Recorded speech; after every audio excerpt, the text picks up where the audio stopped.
Hello friends, स्वागत है आप सभी लोगों का आपके अपने यूट्यूब चैनल एग्जाम हिंट्स में। आज की इस वीडियो में हम देखेंगे BA, BSc, BCom fourth semester के सभी स्टूडेंट्स के लिए unit 4 physical education and yoga यानी कि शारीरिक शिक्षा और योग की यूनिट नंबर 4 के कुल 100 most important multiple choice questions जो कि पहले भी आपकी परीक्षाओं में पूछे जा चुके हैं तथा आपकी आगामी सेमेस्टर परीक्षा के लिए बेहद ही महत्वपूर्ण होने वाले हैं।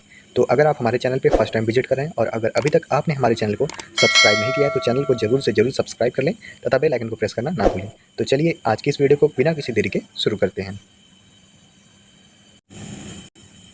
तो आज की इस वीडियो का पहला प्रश्न है, the world beneath his feet किसकी जीवनी है? तो इसके ऑप्शन है प्रकाश पादुकोण, सेकंड ऑप्शन है पुलेला गोपीचंद, ऑप्शन थर्ड है साइना नेहवाल, फोर्थ ऑप्शन है विजय अमृतराज। तो इसका राइट आंसर है option b Pullela Gopichand. The world beneath his feet Pullela Gopichand की जीवनी है। तो इसका राइट आंसर है ऑप्शन बी। अगला प्रश्न है, ओलंपिक चिन्ह का क्या अर्थ है? तो ओलंपिक चिन्ह का अर्थ होता है निरंतरता से। तो इसका राइट आंसर हो जाएगा ऑप्शन सी। आप लोग ऑप्शन देख लेंगे, मैं आपको सिर्फ राइट आंसर बता दे रहा हूँ। अगला प्रश्न है, डेविड कप की तरह महिलाओं का टूर्नामेंट है। तो इसका राइट आंसर है ऑप्शन बी फेड कप। बात करें अगले मोस्ट इंपॉर्टेंट क्वेश्चन की, तो अगला प्रश्न है, द्रोणाचार्य पुरस्कार की शुरुआत किस वर्ष हुई थी? तो द्रोणाचार्य पुरस्कार की शुरुआत सन 1985 में हुई थी। तो यहाँ पे ऑप्शन में 1985 नहीं दिया है, तो आप इसका सुधार कर लेंगे। द्रोणाचार्य पुरस्कार की शुरुआत 1985 ईस्वी में हुई थी। बात करें अगले प्रश्न की, अगला प्रश्न है, किस खेल का मैदान सबसे बड़ा होता है? तो यहाँ पर जितने ऑप्शन दिए गए हैं उनमें सबसे बड़ा मैदान होता है पोलो खेल का मैदान। तो इसका राइट आंसर हो जाएगा ऑप्शन डी। अगला प्रश्न है, टर्मिनेटर के नाम से कौन सा खिलाड़ी प्रसिद्ध है? तो टर्मिनेटर के नाम से हरभजन सिंह जाने जाते हैं। तो इसका राइट आंसर हो जाएगा ऑप्शन बी। अगला प्रश्न है, कनाडा का राष्ट्रीय खेल क्या है? तो कनाडा का राष्ट्रीय खेल है आइस हॉकी। तो इसका राइट आंसर हो जाएगा ऑप्शन बी। अगला प्रश्न है, संयुक्त राज्य अमेरिका का राष्ट्रीय खेल क्या है? तो संयुक्त राज्य अमेरिका का राष्ट्रीय खेल बेसबॉल है। तो इसका राइट आंसर हो जाएगा ऑप्शन डी। वहीं बात करें अगले प्रश्न की, तो अगला प्रश्न है, पोलो खेल का प्रचलन भारत के किस राज्य में हुआ? तो पोलो खेल का प्रचलन सर्वप्रथम भारत के मणिपुर राज्य में हुआ था। तो इसका राइट आंसर होगा ऑप्शन ए। अगला प्रश्न है, भारत में पोलो खेल का प्रचलन किसने प्रारंभ किया? तो भारत में पोलो खेल का प्रचलन तुर्कों ने प्रारंभ किया था। तो इसका राइट आंसर हो जाएगा ऑप्शन डी। वहीं अगले इंपॉर्टेंट प्रश्न की बात करें, तो अगला प्रश्न है, कबड्डी खेल का जन्मदाता देश निम्न में से कौन है? तो कबड्डी खेल का जन्मदाता देश भारत है। तो इसका राइट आंसर हो जाएगा ऑप्शन सी। अगला प्रश्न है, क्रिकेट के आधुनिक संस्करण सुपर मैक्स क्रिकेट की शुरुआत कहाँ हुई? तो सुपर मैक्स क्रिकेट की शुरुआत हुई थी ऑस्ट्रेलिया में। तो इसका राइट आंसर हो जाएगा ऑप्शन डी। वहीं अगला प्रश्न है, वाटर पोलो खेल में प्रत्येक पक्ष में खिलाड़ियों की संख्या कितनी होती है? तो वाटर पोलो खेल में ठीक कबड्डी की ही तरह खिलाड़ियों की संख्या कुल 7 होती है। तो इसका राइट आंसर होगा ऑप्शन बी। अगला प्रश्न है, निम्नलिखित में से किस खेल की टीम में महिला तथा पुरुष दोनों खिलाड़ी होते हैं? तो इसका राइट आंसर है ऑप्शन फर्स्ट कार्फ बॉल गेम में महिला तथा पुरुष दोनों खिलाड़ी होते हैं। इसके अलावा अगला प्रश्न है, क्रिकेट खिलाड़ियों के मध्य कौन हॉलीवुड के नाम से जाना जाता है? तो इसका राइट आंसर है option b Shane Warne. Shane Warne को हॉलीवुड खिलाड़ी के नाम से भी जाना जाता है। तो इसका राइट आंसर होगा ऑप्शन बी। बात करें अगले महत्वपूर्ण प्रश्न की, तो अगला प्रश्न है, सचिन तेंदुलकर ने अपना 100वां अंतर्राष्ट्रीय शतक किसके खिलाफ बनाया था?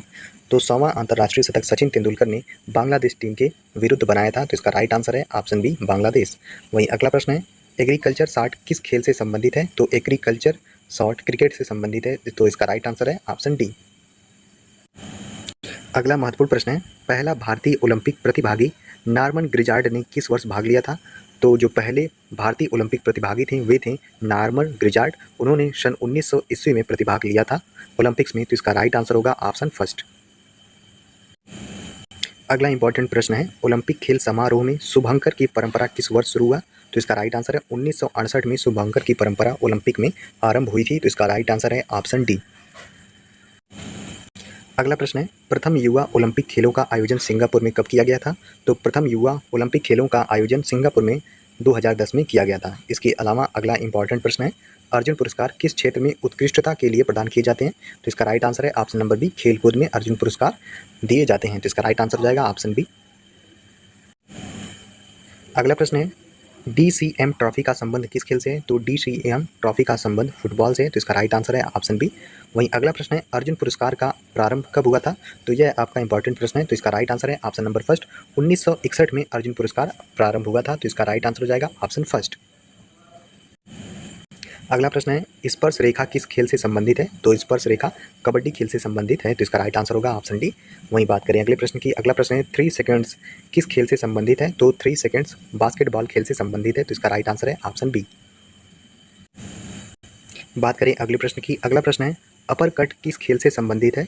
तो इसके ऑप्शन आप देख लीजिए, इसके ऑप्शन है क्रिकेट, सेकंड ऑप्शन दिया गया है गोल्फ, ऑप्शन थर्ड है बॉक्सिंग तथा फोर्थ ऑप्शन दिया गया है नौकायन। तो इसका राइट आंसर जो है वह दो होगा, क्रिकेट और बॉक्सिंग, इन दोनों से अपर कट संबंधित होता है। क्रिकेट में अपर कट एक शॉट होता है तथा बॉक्सिंग में एक प्रकार के मुक्के को अपर कट कहते हैं। तो अगर ऑप्शन में इनमें से कोई एक है तो आप उसे टिक कर देंगे, अगर दोनों हैं तो आप ज़्यादातर बॉक्सिंग को टिक करने का प्रयास कीजिएगा। तो इसका राइट आंसर जाएगा ऑप्शन ए और सी दोनों। अगला प्रश्न है खो खो में कितनी क्रॉस लेंस होती हैं? तो इसका राइट आंसर है ऑप्शन सी 8। बात करें अगले प्रश्न की, अगला प्रश्न है निम्न में से कौन सामाजिक गतिविधियों में शामिल किया जाता है? तो इसके ऑप्शन है कार्डों के खेल, सेकंड ऑप्शन दिया गया है क्रिसमस मनाना, ऑप्शन थर्ड दिया गया है नव वर्ष मनाना तथा फोर्थ ऑप्शन है उक्त सभी। तो ये सभी सामाजिक गतिविधियों के अंतर्गत आते हैं, तो इसका राइट आंसर हो जाएगा ऑप्शन डी उक्त सभी। वहीं बात करें अगले प्रश्न की, तो अगला प्रश्न है निम्न में से कौन कला व हस्तकला में शामिल है? तो इसके ऑप्शन है कपड़ों का रंग रोगन, सेकंड ऑप्शन है पोस्टर बनाना, थर्ड ऑप्शन है कागज शिल्प बनाना तथा फोर्थ ऑप्शन है उक्त सभी। तो इसका राइट आंसर है ऑप्शन नंबर डी उक्त सभी। यह सभी कलाएं हस्तकला से संबंधित होती हैं, तो इसका राइट आंसर जाएगा ऑप्शन डी। बात करें अगले प्रश्न की, अगला प्रश्न है प्राचीन ओलंपिक खेल यूनान के ओलंपिक शहर में कब प्रारंभ हुए? तो इसका राइट आंसर है ऑप्शन नंबर बी 776 ईसा पूर्व पहले। तो इसका राइट आंसर हो जाएगा ऑप्शन बी और यह आपका इंपॉर्टेंट प्रश्न बन सकता है। वहीं बात करें अगले प्रश्न की, तो अगला प्रश्न है अंतर्राष्ट्रीय ओलंपिक समिति की स्थापना सखोन नामक स्थान पर कब हुई थी? तो इसका राइट आंसर हो जाएगा option number D, option number first 1894 ईस्वी में। बात करें अगले इंपॉर्टेंट प्रश्न की, तथा अभी हाल ही में यूनिवर्सिटी के पेपर में यह पूछा गया था। तो प्रश्न है ओलंपिक मशाल जलाने की प्रथा की शुरुआत एम्स्टर्डम में किस वर्ष हुई? तो इसका राइट आंसर हो जाएगा ऑप्शन नंबर सी 1928 ईस्वी में। तो इसका राइट आंसर है ऑप्शन सी। वहीं अगला प्रश्न है बर्लिन ओलंपिक खेलों में मशाल के वर्तमान स्वरूप को अपनाया गया किस वर्ष? तो इसका राइट आंसर हो जाएगा ऑप्शन नंबर सी 1936 में। बात करें अगले प्रश्न की, अगला प्रश्न है निम्न में से कौन मनोरंजन का उद्देश्य है? तो इसके ऑप्शन है व्यक्तिगत परिपूर्णता, सेकंड ऑप्शन दिया गया है गणतांत्रिक मानव संबंध, ऑप्शन सी है स्वास्थ्य तथा दक्षता तथा फोर्थ ऑप्शन है उक्त सभी। तो इसका राइट आंसर जाएगा ऑप्शन नंबर डी उक्त सभी। अगला प्रश्न है निम्न में से कौन मनोरंजन का लक्ष्य नहीं है? तो जो मनोरंजन के लक्ष्य में नहीं आता है वह है खेल में सट्टा लगाने की गतिविधि, यह मनोरंजन के अंतर्गत नहीं आती है। तो इसका राइट आंसर हो जाएगा ऑप्शन डी। इसके अलावा अवकाश के क्षण में कौशल तथा रुचियाँ विकसित करना, रचनात्मक अभिव्यक्ति तथा सौंदर्य गुण विवेचना के लिए मनोरंजन आवश्यक है तथा अवकाश के क्षण में समाज में रहने के लिए वातावरण अनुकूलन कराना, यह मनोरंजन के लक्ष्य के अंतर्गत आते हैं। तो इसका जो राइट आंसर होगा ऑप्शन डी। बात करें अगले महत्वपूर्ण प्रश्न की, तो अगला प्रश्न है निम्न में से कौन मनोरंजन का प्रकार है? तो इसके ऑप्शन है सामुदायिक मनोरंजन, सेकंड ऑप्शन दिया गया है औद्योगिक मनोरंजन, थर्ड ऑप्शन है औपचारिक मनोरंजन तथा फोर्थ ऑप्शन है सभी। तो ये सभी मनोरंजन के प्रकार में आते हैं, तो इसका राइट आंसर होगा ऑप्शन नंबर डी। वहीं अगले प्रश्न की बात करें, अगला प्रश्न है निम्न में से कौन मनोरंजन के प्रकार में शामिल नहीं है? तो मनोरंजन के प्रकार के अंतर्गत संस्थागत मनोरंजन, व्यावसायिक मनोरंजन, पारिवारिक मनोरंजन ये सभी आते हैं, परंतु युद्धक मनोरंजन नहीं आता है। तो इसका राइट आंसर होगा ऑप्शन फर्स्ट। अगला प्रश्न है निम्न में से कौन मनोरंजन को प्रभावित करने वाला कारक है? तो इसके ऑप्शन है शहरों की अभिवृद्धि, सेकंड ऑप्शन दिया गया है घरेलू अवस्थाओं में परिवर्तन, ऑप्शन सी दिया गया है खाली क्षणों का बढ़ना तथा फोर्थ ऑप्शन है उक्त सभी। तो इसका राइट आंसर है ऑप्शन नंबर डी उक्त सभी। ये सभी शहरों में अभिवृद्धि, घरेलू अवस्थाओं में परिवर्तन होना तथा खाली क्षणों का बढ़ना ये सभी मनोरंजन को प्रभावित करने वाले कारक हैं। तो इसका राइट आंसर हो जाएगा ऑप्शन नंबर डी। बात करें अगले प्रश्न की, अगला प्रश्न है निम्न में से कौन एकल व युगल गतिविधियों वाला खेल है? तो इसके ऑप्शन है badminton, athletic event, option c है गोल्फ तथा फोर्थ ऑप्शन है सभी। तो इसका राइट आंसर है ऑप्शन नंबर डी सभी। वहीं बात करें अगले प्रश्न की, अगला प्रश्न है निम्न में से कौन समूह अथवा दलीय खेल है, यानी कि वे खेल जिन्हें समूह में खेला जाता है? तो इसके ऑप्शन है बास्केटबॉल, सेकंड ऑप्शन दिया गया है वॉलीबॉल, ऑप्शन थर्ड दिया गया है किक बॉल तथा फोर्थ ऑप्शन है उक्त सभी। तो उपयुक्त जितने भी खेल हैं वे सभी समूह तथा दल में खेले जाते हैं। तो इसका राइट आंसर होगा ऑप्शन डी उक्त सभी। बात करें अगले प्रश्न की, अगला प्रश्न है ओलंपिक खेलों में सर्वाधिक पदक जीतने का कीर्तिमान किस खिलाड़ी के नाम है? तो ओलंपिक खेलों में सर्वाधिक पदक जीतने का कीर्तिमान माइकल फेल्प्स के नाम है। तो इसका राइट आंसर होगा ऑप्शन बी। अगला प्रश्न है, तेज धावक उसेन बोल्ट का संबंध किस खेल से है? तो उसेन बोल्ट का संबंध है एथलेटिक्स से, तो इसका राइट आंसर होगा ऑप्शन फर्स्ट। वहीं बात करें अगले प्रश्न की, तो अगला प्रश्न है, लियोनेल मेसी किस देश का फुटबॉल खिलाड़ी है? तो मेसी जो है वे अर्जेंटीना फुटबॉल टीम के खिलाड़ी हैं, तो इसका राइट आंसर है ऑप्शन डी। अगला प्रश्न है, सचिन तेंदुलकर का वनडे क्रिकेट में कितने शतक बनाए हैं? तो वनडे क्रिकेट में सचिन तेंदुलकर ने 49 तथा टेस्ट क्रिकेट में सचिन तेंदुलकर ने कुल 51 शतक बनाए हैं, तो इसका राइट आंसर होगा ऑप्शन डी। बात करें अगले प्रश्न की, अगला प्रश्न है, परिमार्जन नेगी किस खेल से संबंधित है? तो परिमार्जन नेगी शतरंज से संबंधित है, तो इसका राइट आंसर है ऑप्शन डी। वहीं बात करें अगले प्रश्न की, अगला प्रश्न है, सर्वप्रथम विश्व में बास्केटबॉल कहाँ खेला गया था? तो सर्वप्रथम विश्व में बास्केटबॉल यूएसए यानी कि संयुक्त राज्य अमेरिका में 1891 में खेला गया था, तो इसका राइट आंसर होगा ऑप्शन फर्स्ट। बात करें अगले प्रश्न की, अगला प्रश्न है, भारत की पहली महिला बैडमिंटन खिलाड़ी अपर्णा पोपट ने कौन सा अंतर्राष्ट्रीय खिताब जीता? तो अपर्णा पोपट ने सर्वप्रथम फ्रेंच ओपन बैडमिंटन खिताब जीता था, तो इसका राइट आंसर है ऑप्शन सी। वहीं बात करें अगले महत्वपूर्ण प्रश्न की, तो अगला प्रश्न है, नेताजी सुभाष राष्ट्रीय खेल संस्थान कहाँ पर स्थित है? तो नेताजी सुभाष राष्ट्रीय खेल संस्थान पटियाला में स्थित है, तो इसका राइट आंसर है ऑप्शन डी, और यह आपका एक इंपॉर्टेंट क्वेश्चन है। बात करें अगले प्रश्न की, अगला प्रश्न है, नायडू ट्रॉफी किस खेल से संबंधित है? तो नायडू ट्रॉफी शतरंज से संबंधित है। अगला प्रश्न है, नेट बॉल में एक पक्ष में कितने खिलाड़ी होते हैं? तो इसका राइट आंसर है ऑप्शन नंबर 7। अगला प्रश्न है, नेट वेस्ट ट्रॉफी किस खेल से संबंधित है? तो इसका राइट आंसर जाएगा ऑप्शन नंबर फर्स्ट, क्रिकेट से।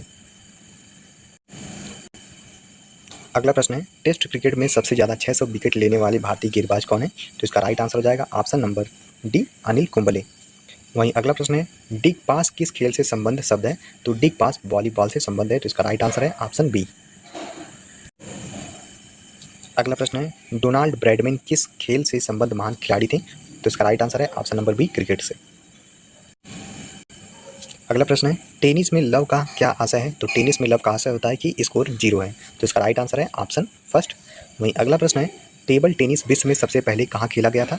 तो टेबल टेनिस विश्व में सबसे पहले लंदन में खेला गया था 1880 ईस्वी में, तो इसका राइट आंसर हो जाएगा ऑप्शन फर्स्ट। अगला प्रश्न है, टेनिस को एशियाई खेलों में किस वर्ष शामिल किया गया था? तो इसका राइट आंसर हो जाएगा ऑप्शन फर्स्ट, टोक्यो ओलंपिक में, जो कि 1958 में आयोजित हुआ था। अगला प्रश्न है, टाइगर वुड्स किस देश का गोल्फ खिलाड़ी है? तो इसका राइट आंसर जाएगा ऑप्शन फर्स्ट, यूएसए का, संयुक्त राज्य अमेरिका। वहीं अगला प्रश्न है, टू हेल विद हॉकी नामक पुरस्कार की रचना किस हॉकी खिलाड़ी ने की है? तो इसका राइट आंसर है ऑप्शन सी, असलम शेर खां। असलम शेर खां के द्वारा टू हेल विद हॉकी नामक रचना लिखी गई है, तो इसका राइट आंसर हो जाएगा ऑप्शन सी। बात करें अगले महत्वपूर्ण प्रश्न की, तो अगला प्रश्न है, निम्न में से कौन चीन का राष्ट्रीय खेल है? तो चीन का राष्ट्रीय खेल है टेबल टेनिस, तो इसका राइट आंसर है ऑप्शन फर्स्ट। वहीं अगला प्रश्न है, चेज फ्रीजो एवं पोन शब्द किस खेल से संबंधित है? तो चेज फ्रीजो एवं पोन शब्द खो खो खेल से संबंधित है, तो इसका राइट आंसर है ऑप्शन सी। अगला प्रश्न है, चाइना कप किस खेल से संबंधित है? तो चाइना कप जिम्नास्टिक्स से संबंधित है, तो इसका राइट आंसर है ऑप्शन डी। वहीं अगला प्रश्न है, चिरंजीव मिल्खा सिंह किस खेल से संबंधित खिलाड़ी हैं? तो इसका राइट आंसर है ऑप्शन फर्स्ट, गोल्फ से। चिरंजीव मिल्खा सिंह गोल्फ से संबंधित खिलाड़ी हैं। अगला प्रश्न है, चक्कर शब्द किस खेल से संबंधित है? तो चक्कर शब्द पोलो खेल से संबंधित है, तो इसका राइट आंसर हो जाएगा ऑप्शन बी। वहीं अगले प्रश्न की बात करें, तो अगला प्रश्न है, चमत्कारी सचिन पुस्तक के लेखक कौन है? तो चमत्कारी सचिन पुस्तक के लेखक हैं लोकेश थानी, तो इसका राइट आंसर होगा ऑप्शन बी। अगला प्रश्न है, कोर्स किस खेल का मैदान कहलाता है? तो गोल्फ के मैदान को कोर्स कहते हैं, तो इसका राइट आंसर हो जाएगा ऑप्शन बी। वहीं अगला प्रश्न है, ग्राउंड स्ट्रोक किस खेल से संबंधित है? तो ग्राउंड स्ट्रोक टेबल टेनिस से संबंधित होता है, तो इसका राइट आंसर है ऑप्शन बी। अगला प्रश्न है, गोल्डन गर्ल किस भारतीय खिलाड़ी की आत्मकथा है? तो इसका राइट आंसर है option number b, PT Usha. PT Usha की आत्मकथा गोल्डन गर्ल है, तो इसका राइट आंसर हो जाएगा ऑप्शन बी। अगला प्रश्न है, गोल किस खिलाड़ी की आत्मकथा है? तो इसका राइट आंसर है option b, major Dhyanchand. Major Dhyanchand की आत्मकथा है गोल, तो इसका राइट आंसर हो जाएगा ऑप्शन बी। बात करें अगले इंपॉर्टेंट प्रश्न की, तो प्रश्न है, किस देश को क्रिकेट का जन्मदाता कहते हैं? तो इसका राइट आंसर हो जाएगा ऑप्शन नंबर डी, इंग्लैंड को। वहीं अगला प्रश्न है, क्रिकेट खेल के लिए प्रसिद्ध आयोजन स्थल शारजाह किस देश में है? तो शारजाह मैदान आपको पता होगा यूएई में स्थित है, तो इसका राइट आंसर हो जाएगा ऑप्शन बी। अगला प्रश्न है, क्यू शब्द किस खेल से संबंध है? तो क्यू खेल का संबंध होता है बिलियर्ड से, तो इसका राइट आंसर होगा ऑप्शन फर्स्ट। वहीं अगला प्रश्न है, किस खेल के मैदान को क्रिकेट का मक्का कहते हैं? तो इसका राइट आंसर है option number b, Lord's. Lord's के मैदान को क्रिकेट का मक्का कहा जाता है, तो इसका राइट आंसर हो जाएगा ऑप्शन डी। अगला प्रश्न है, कौन सा पुरस्कार क्रिकेट का ऑस्कर कहलाता है? तो इसका राइट आंसर हो जाएगा ऑप्शन बी, आईसीसी पुरस्कार। अगला प्रश्न है, हॉकी के खिलाड़ी ध्यानचंद को किस नाम से जाना जाता था? तो इसका राइट आंसर है ऑप्शन नंबर फर्स्ट, ददा। ददा के नाम से ध्यानचंद को जाना जाता है। तो इसका राइट आंसर हो जाएगा ऑप्शन फर्स्ट। बात करें अगले प्रश्न की। अगला प्रश्न है, किस पत्रिका को क्रिकेट का बाइबल कहा जाता है? तो इसका राइट आंसर हो जाएगा option number b, Wisden. Wisden पत्रिका को क्रिकेट का बाइबल कहते हैं। वहीं बात करें अगले प्रश्न की। अगला प्रश्न है, निम्न में से किसके जन्मदिन को राष्ट्रीय खेल दिवस के रूप में मनाया जाता है? तो इसका राइट आंसर हो जाएगा option number c, major Dhyanchand के। वहीं अगले प्रश्न की बात करें तो अगला प्रश्न है, किसे पोल वाल्ट का बादशाह कहा जाता है? तो इसका राइट आंसर है ऑप्शन नंबर सी, सरगई बुक्का को पोल वाल्ट का बादशाह कहा जाता है। अगला प्रश्न है, एंथनी मारिया इरुपायम को किस खेल के लिए पहली बार अर्जुन पुरस्कार दिया गया? तो इसका राइट आंसर है ऑप्शन सी, कैरम के लिए। अगला प्रश्न है, किस ओलंपिक खेल में ओलंपिक के आदर्श उद्देश्य वाक्य को सर्वप्रथम अपनाया गया? तो इसका राइट आंसर है ऑप्शन नंबर फर्स्ट, 1920 के एंटवर्प में। तो इसका राइट आंसर हो जाएगा ऑप्शन फर्स्ट। वहीं बात करें अगले इंपॉर्टेंट प्रश्न की, तो अगला प्रश्न है, किस देश को सर्वाधिक बार एशियाई खेल आयोजित करने का श्रेय प्राप्त है? तो एशियाई खेल आयोजित करने का सर्वाधिक बार श्रेय प्राप्त है वह है देश चीन को। तो इसका राइट आंसर होगा ऑप्शन सी। अगला प्रश्न है, ओलंपिक खेलों में स्विमिंग पूल में कुल कितनी लेन होती है? तो इसका राइट आंसर है ऑप्शन बी, 8 लेन। बात करें अगले प्रश्न की। अगला प्रश्न है, ओलंपिक मशाल किस पदार्थ से प्रज्वलित की जाती है? तो इसका राइट आंसर है ऑप्शन नंबर सी, सूर्य की किरण से। अगला इंपॉर्टेंट प्रश्न है, एशियाई खेल का नामकरण किसने किया था? तो एशियाई खेल का नामकरण जवाहरलाल नेहरू ने किया था। तो इसका राइट आंसर है ऑप्शन फर्स्ट। वहीं अगले इंपॉर्टेंट प्रश्न है, ओलंपिक के आदर्श उद्देश्य वाक्य के रचयिता कौन है? तो ओलंपिक के आदर्श उद्देश्य वाक्य के रचयिता हैं पियर डे कोबेर्टिन। तो इसका राइट आंसर हो जाएगा ऑप्शन फर्स्ट। अगला इंपॉर्टेंट प्रश्न है, ईरानी ट्रॉफी किस खेल से संबंधित है? तो ईरानी ट्रॉफी क्रिकेट से संबंधित है।